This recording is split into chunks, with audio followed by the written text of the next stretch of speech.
শয়তান আল্লাহরে বলল, মাবুদ, এত জান্নাত বানিয়ে কি লাভ? আপনার একটা বান্দারও জান্নাতে ঢুকাতে পারবেন না। আমারে বানিয়েছেন জাহান্নামী, আমি আমার সর্বোচ্চ চেষ্টা দিয়ে আপনার সবগুলা বান্দারে জামাতে জাহান্নামে নিয়ে একসাথে ঢুকবো। পারলে জাহান্নাম আরো কয়েকটা বাড়িয়ে বানান।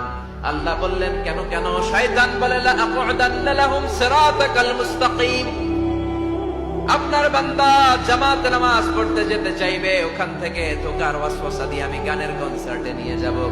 তাফসীর মাহফিলে কোরআন শুনতে যেতে চাইবে, ধোঁকা দিয়ে আমি মদের আড্ডাখানায় নিয়ে যাব। ওয়ালা তাজিদু আকসারাহুম শাকিরিন। একটারেও জান্নাতে ঢুকাতে পারবেন না। চ্যালেঞ্জ দিলাম। আল্লাহ বলল, শয়তান তুই আমারে চ্যালেঞ্জ দেস?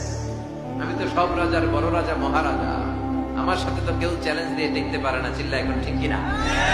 শয়তান তুই চ্যালেঞ্জ দিলি, আমিও তোর চ্যালেঞ্জ দিলাম। ওয়া ইজ্জতি ওয়া জালালি ওয়া ইরতিফাই মাকানি, আমার ইজ্জতের কসম, আমার জালালিয়াতের কসম, আমার মহানত্বের কসম, আমার ক্ষমতা আর দাপটের কসম, আজীবন আমার বান্দা গুনাহ করবে, পাপ করবে, অন্যায় করবে, কোন এক তাফসীর মাহফিলে এসে চোখের পানি ছেড়ে যখন ক্ষমা চাইবে, আমি জীবনের সব গুনাহ মাফ করে দেব।